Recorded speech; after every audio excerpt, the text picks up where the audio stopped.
country off everything, and he just can't go to the States, and that's it. Well, you know, you're gonna get way more respect if you do that than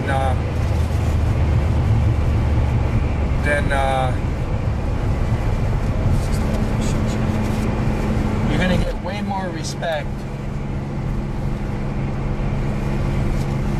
if you do things like that than say, I'm gonna punch this guy out.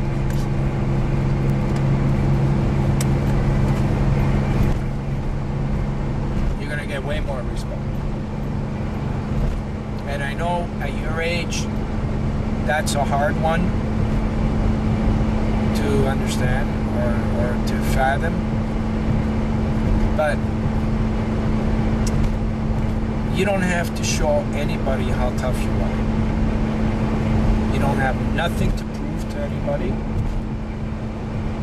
There is nobody or nothing that you have to prove how tough you are. And by engaging in some stupid fights, you're just going to be doing something that won't be good for you, because A, you can engage in a fight and come out the winner, you know, and you know, oh fuck, man, Kris, he's tough, he's, you know, got on the road, he did all these weights, he's buffed, you know, he's, you know, and if that's what you want, then that's cool.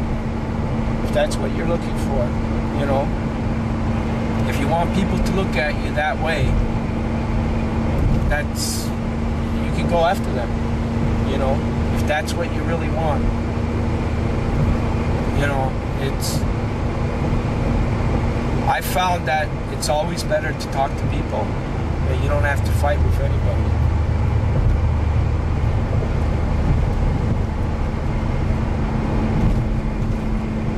And when you do that,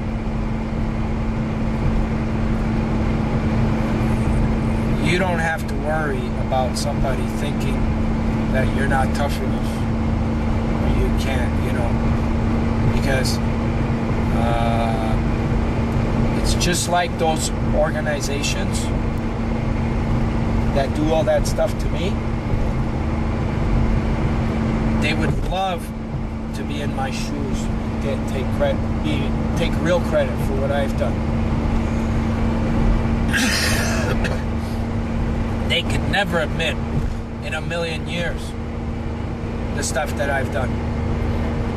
That's why they do what they do, and that's why anybody that goes against you does what they're doing, because they're either jealous or they're trying to make a name by stepping on you. And that's how these fuckers tried to make a name, by stepping on me.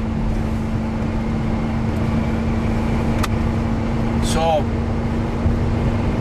I've never blown up anybody's car or went to anybody's door or anything. With all these things that I swear a lot at them, I get angry, you know, but I never went out and did any violence to them. Like I never, and people wanted to do that for me many times, but I never did. I never chose to do that, because I gotta live with that after, you know. So it's up to you. That's gonna be your choice. And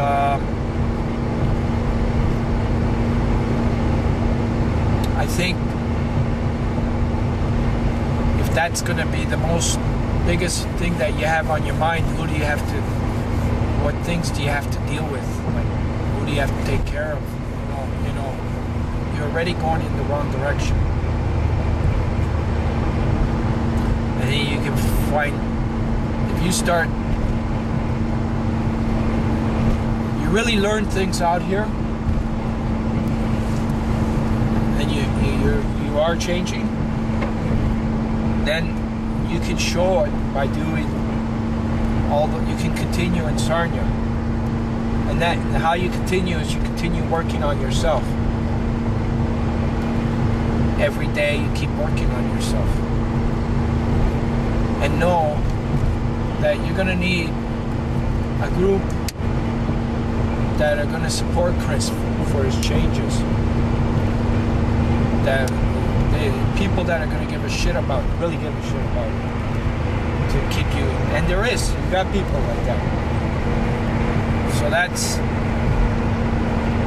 how you're going to keep going every day. And things will happen way better than what happened in the last 2 years.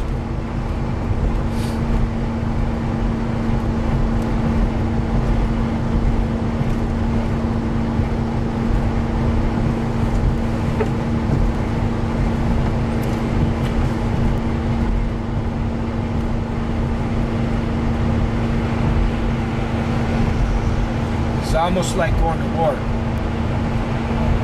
What you just did on the road here, because you were on the front line. You were right at the front line. You tasted everything. You felt everything. You know. So if you can do what you just did here on the road, you can do anything in Sarnia.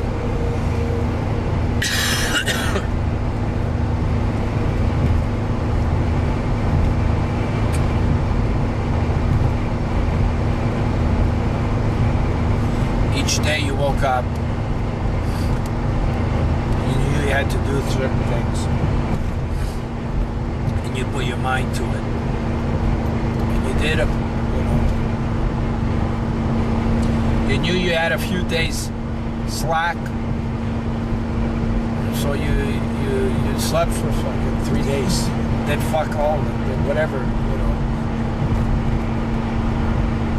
But now it's time for you to be responsible for yourself, because that's going to be another problem. In a way, you still needed somebody to tell you what to do. You got to develop that on your own. You got to have Kris tell Kris what to do. Somehow you got to find that, because there's a lot you can do when you get back to Sarnia that are very positive things.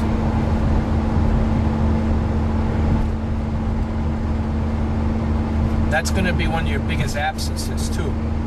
You're going to wake up every morning and you got nobody telling you what to do. You know, Kris, we got to be at City Hall by 1, and then we got to do, you know, you got nobody's, you know, yeah, you got to be at school, but, you know. Not for the first month and a half. Well, the first month and a half, you know, so, I mean. It's a job right there. But see, when I said, Kris, you got to be at City Hall at 12, okay, showing up was one thing. Then how you acted at City Hall was another, right?